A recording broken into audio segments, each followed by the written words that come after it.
Hi, welcome again to Pint Sized Guilt-Free Torah. We will be reading for the next few weeks the story of the Exodus, the Jews leaving Egypt.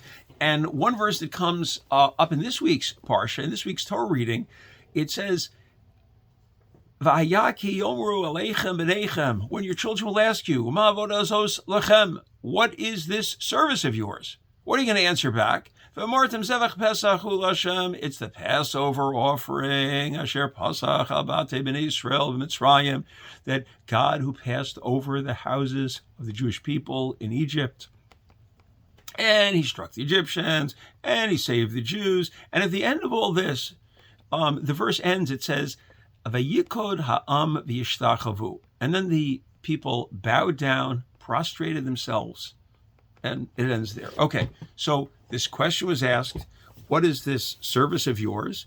And the answer was, it's Passover offering. And when the people heard that, this whole encounter, they prostrated themselves and they bowed down.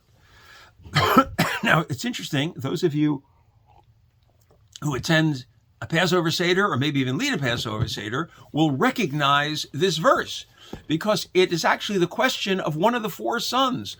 What is this service to you? Lechem. Whose question is that? The wicked son's question, because he excludes himself. So it's the wicked son's question. And yet, at the end of this whole little encounter here, it says, what happened? The people bowed down and prostrated themselves. They somehow were happy at this. So a question on this, asked by the Shem Shmuel, one of the great Hasidic works of the late 19th century, early 20th century. Insightful work. And the Shem Shmuel asked the following. He says, why are the people bowing down at the wicked son's question? Why not at the wise son's question, for example? Or this, maybe even the simple son's question. But why in the world would we be bowing down, which is a symbol of us being happy, accepting who this whole story and everything that's happening? Why would people be bowing down and being happy at the idea of the wicked son's question? And his answer is that the wicked son is still part of us and part of the Jewish people, and we have an answer for him. That's part of the Haggadah.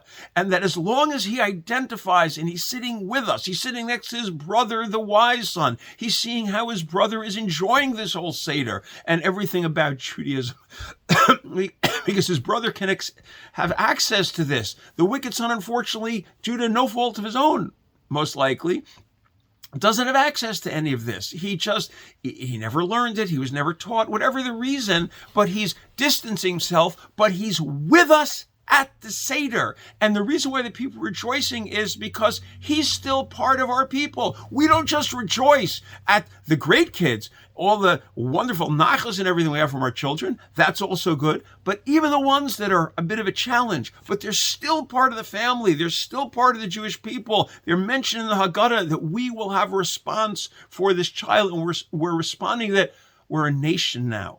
And we accept this child also. Not every child is perfect. And we're going to accept this child, answer this child's question, and as long as that child is still part of it, and as long as we're creating vibrant Jewish communities of proud Jews who really enjoy Torah and their Judaism, maybe he'll find his way back. Maybe he'll see it all, and he will have access to it. But right now, he doesn't seem to have access to Judaism, and that's why he distanced himself. You know, there's an old Jewish joke. They say that a guy had a mother from the old country, and she loved to study the Tanakh. She used to love to read the Bible every day. So he found a bird, an incredibly expensive bird, that could recite the entire Bible. You would just give it a book to say, the book of Joshua, chapter 7, and it would recite verbatim what it said in the book of Joshua or anywhere else. What an incredible gift. So he buys his mother this gift and he sends it to her, and he calls the next day. He says, Mom, how did you like the bird? She said, it was delicious. What's the moral of the story? You can have the most expensive and intelligent bird in the world. If you don't know the value of that bird and you can't access it, it is totally worthless to you. It's just another bird and you eat it. So too with Torah. The wicked son, unfortunately, doesn't have access at this point. But there's so much there. And as long as he's part of the family, and as long as he's part of the Jewish people, and as long as he's willing to sit there at that Seder, yes, there's hope. And yes, we all rejoice. Every year at the Seder, I always talk about the fifth son. The fifth son is the son who doesn't come to the Seder at all.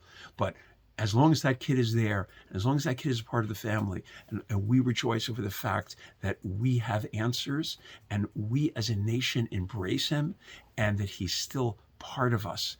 And this is a great joy to the Jewish people.